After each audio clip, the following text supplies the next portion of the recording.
are back again with Lunch Talks with Matt and Brendon, number 5. Yes. And what we're going to start with today is a video that Brendon just showed me. It's too long to put into the podcast, but it's are they leaders of the Westboro Baptist Church? Or? It's so small. There's like 60 people. Every adult is basically a leader. Okay, so these are just some of the adults within that are growing that philosophy, and at least promoting it. And one of the things that they had mentioned, and something that I have seen used against homosexuality, is a Bible verse saying that if a man lies with another man like he would with a woman, that he's condemned to hell or whatever.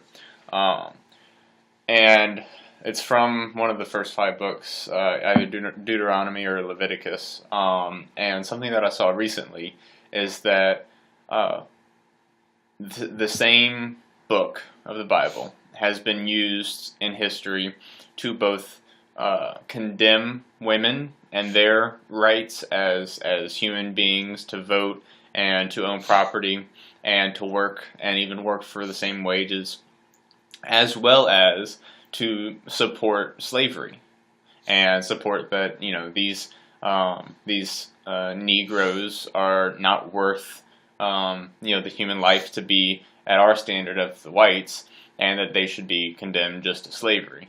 And so I don't know specifically how those are applied, but the article had mentioned that the same place, the same places in the Bible are using those things.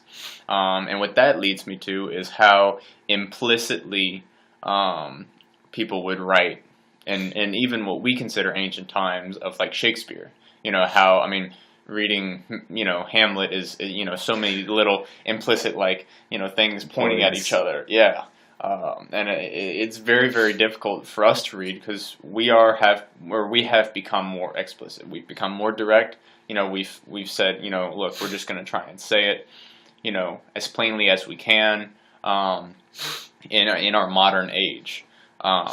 Whereas the older you go, the more implicit it is. And even farther back into ancient times. Shakespeare was only 200 to 300 years ago. We're talking about thousands of years ago.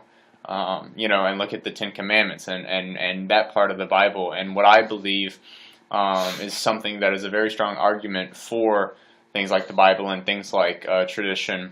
That much of what Christianity might say, or even I should maybe say Catholicism, because it is most resemblant with tradition, with the original church, or at least it claims to be the original church, and then everything broke off of that.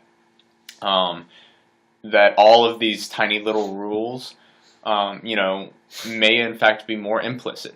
There are portions that are followed by Islam that aren't followed by Christians, to say you can't eat pork, and it's not because pork is unclean. It's because at that time, pork coming from the pigs could be infested with bunches of diseases, and things like that you could develop if you ate it. So it was a safety precaution not to eat it. It's the same reason why we don't go out and, pick up a handful of dirt and eat it. We don't need a law to say, hey, don't eat dirt. It's just, it's a common custom not to do that. So they put it in there. And I don't think it's far-fetched to say, well, maybe they put things into that were meaning, very implicit things, kind of like the fish meaning Christianity, that people would say, well, you shouldn't have sex before you're married, because once you're married, that means you've made a commitment, and because you've made that commitment, that then you should have sex and have kids, and then that those kids will be in a committed family that might have a good, raising. So, is that, maybe not an indirect sort of, law saying, well, don't have sex until you're married because it's better for the children? Or is it the more explicit law that the Catholic Church takes, or assumes that don't have sex before you're married because that would be a sin and you're going to be committed to hell? And I'm not saying the Catholic Church says this, but the Westboro Baptist Church says that if you do something like that, you're going to hell. Yeah. And so So which is it? I think it's a pretty strong argument that it's more implicit. What do you think? Well, back then, government and life were much more connected with religion.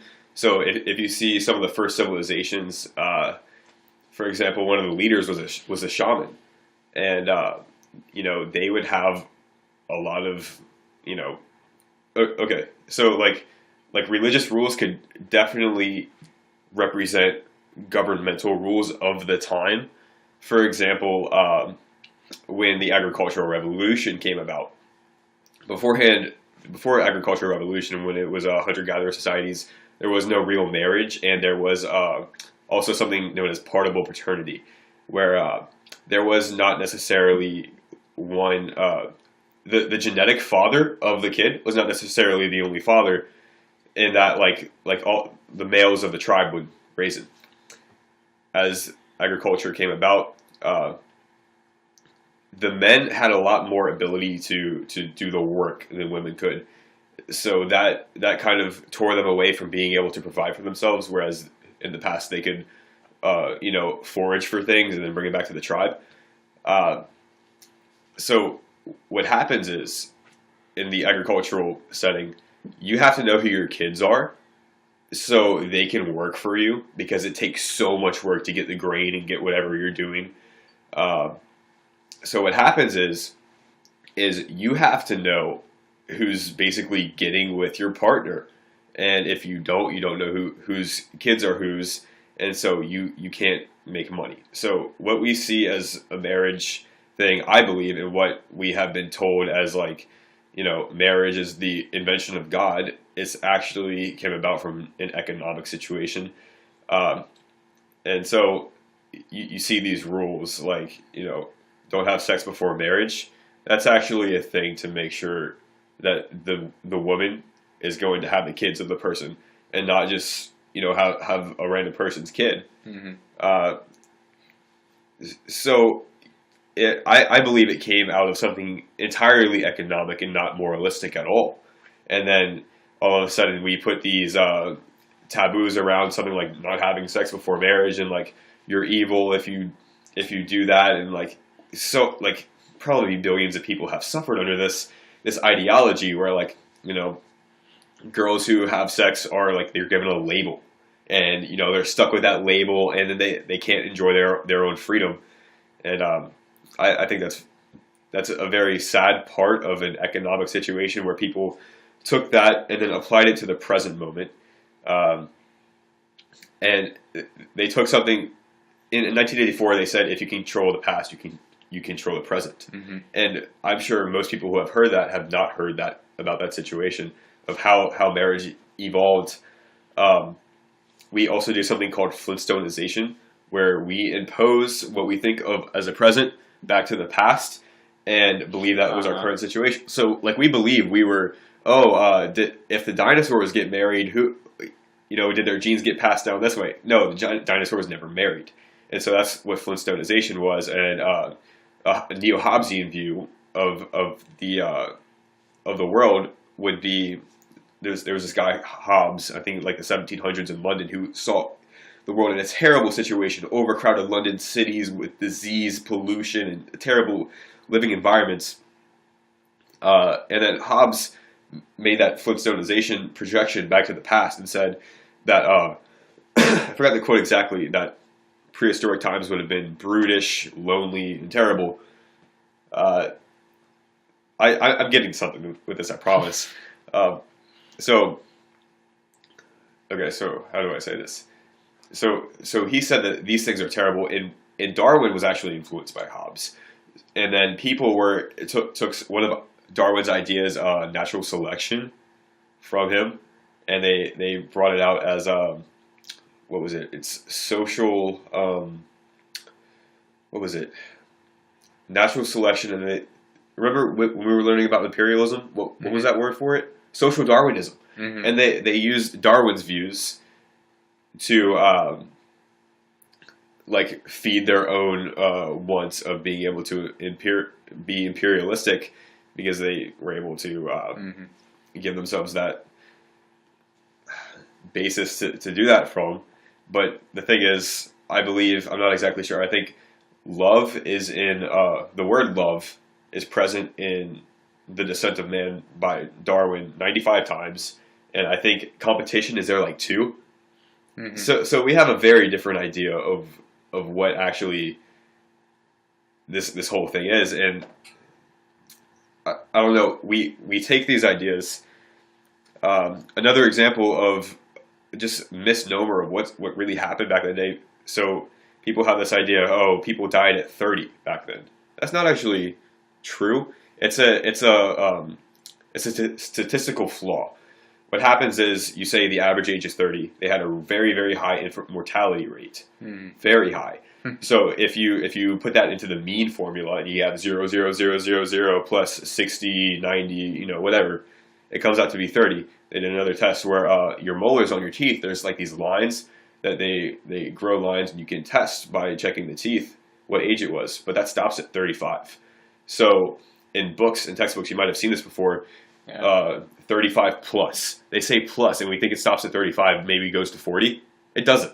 It just stops growing at 35. And so we have all these ideas that are not actually based on reality. They're based on statistical flaws, or taking from a governmental economic structure that happened a long time ago, and we're imposing that on the present, and it can have the situation of making lives miserable. Mm-hmm.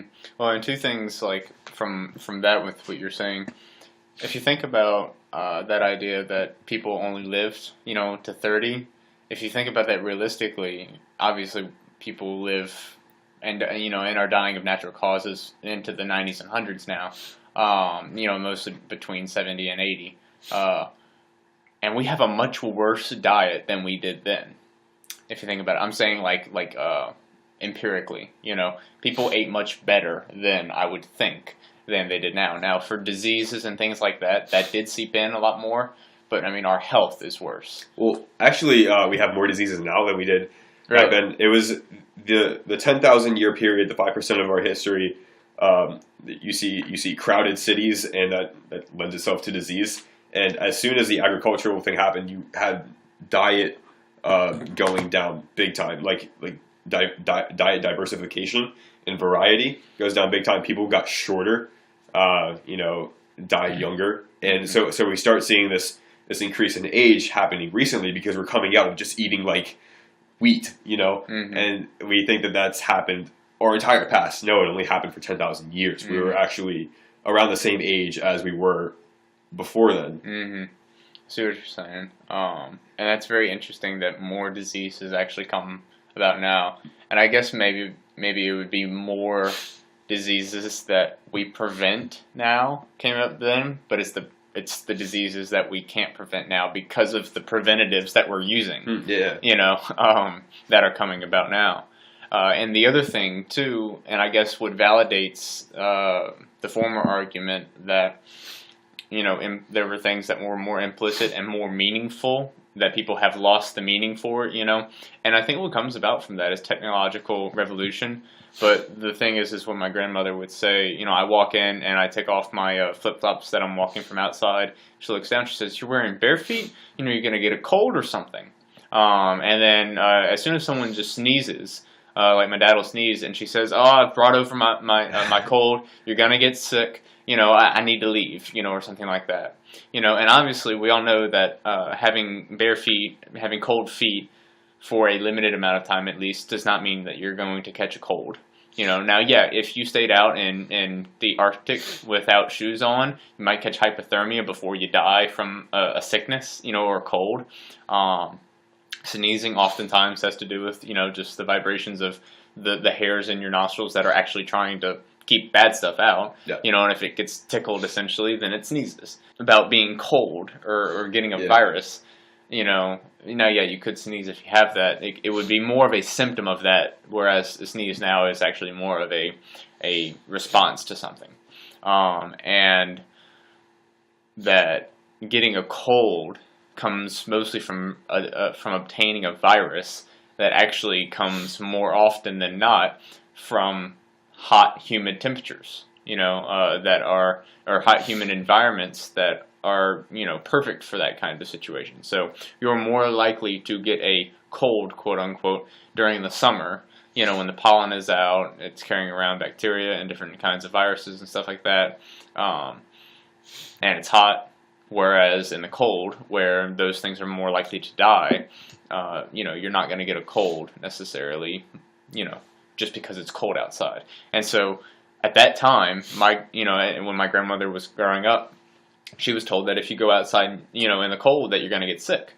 Now, the fact that people would go outside and it's cold and your nose would run, that's just a response to the fact that when your face and any part of your skin or muscles are cold, they contract, as is anything, any form of matter. And so when it contracts, or I shouldn't say contract, but it loosens up, if you will. It allows your nose to expel all of its liquid. And it's not because you're getting sick, but it's just because the muscles essentially become smaller, and everything, just because it's trying to retain its heat, retain its viability, and you get a runny nose. So they would see that, and then of course also when you get sick, you get a runny nose. So they put the two and two together and say, well, when you go outside, you're getting a cold, and there's no there's not necessarily a basis to it, but it's just kind of a accepted, theory that has grown into something that is a little bit more of a unreasonable, thing that, further validates, like I said, that idea of, implicit, knowledge or implicit writing and implicit ideas being put forth in ancient times, and something that we were thinking about getting to, and I guess we can get to, that goes with something that we had mentioned, I think, in the first podcast, and something that stems from what the Westboro Baptist Church guys were talking about with, homosexuality being a sin according to the Bible. When you look at it politically, that politically right ideologists say that marriage is between a man and a woman, and they are pro-life. Those are two things that they believe in. And I should preface this by saying what I've come to develop is that I have tried to formulate a set of beliefs that are objectively, what I see as objectively good beliefs and principles that I stand for, and I apply those to my political decisions. And that's why I've loved the Episcopal Church, because that's pretty much what it does. It applies almost exactly as I, try and apply it. So that's why I love that I'm a part of it. But you have the politically right that are more pro-life and pro-heterosexual marriage. Then you have the politically left that is more tolerant of the homosexual marriage and a little bit more pro-choice. Now, I find it a little bit hypocritical, if you will, and this is where it would compromise my set of beliefs, because if you're pro-life and you believe that all babies should be born, regardless of the situation, really, almost regardless of the situation. But at the same time, you believe that a child should not be, raised in a homosexual family because they're only going to have two fathers, or they're only going to have two mothers, and they need to have that diverse, basis of growing up. That's not right. They're not going to be raised to be good human beings. Then why would you support a single mom or a single woman whose boyfriend ran off after he got her pregnant, and now she's going to have a baby because she's pro-life, and so she's told, you need to have a baby, you can't get an abortion. She has a baby, and that baby is still only raised with one side of the family, only a mother. So, doesn't that it seems to me that that's a little bit hypocritical to say babies should not, or children should not be raised by one, one-sidedness, if you will, in the family, but yet you're pro-life, say, yeah, have the babies, that everything. But if you have a single mom, isn't that kind of the same idea? Well, yeah, like let's say someone wants to, like a gay person wants to adopt a baby, and they say, okay, well, according to the church, that would be morally fine. Well, maybe not, whatever. But it wouldn't be okay for for two women or two men to be living in the same household, or isn't it maybe? So you're seeing the same person who would be pro-life would also be for choosing a one-person household over a two-person household. Hmm. I don't know. Yeah, it's that a one-person household would be better than a two-person of the same sex household. And that's what I was saying earlier about worshiping conception and ideas, not conception like having a baby, but like your Conceiving concepts. ideas, right? Yeah, yeah. Having ideas over actual real like effects of it, and like ideology, militant or extreme ideology on certain things can actually cause a lot of really bad real effects that come out of it. Hmm. I think that's absolutely real, and I guess the moral of this podcast is understanding, I guess, all points of view, Yeah. and trying not to be hypocritical. Because if you look at the Bible and you say, well, the Bible says you can't be gay because of that passage that I mentioned earlier, like the Westboro Baptist Church people are saying, but that same book says, well, women aren't equal and we should have slaves. And they say, well, no, we don't need slaves, or that's not allowed. God would hate that. That seems hypocritical. And it also seems hypocritical to say, I'm extremely pro-life and I'm extremely anti-homosexual. That seems to be hypocritical.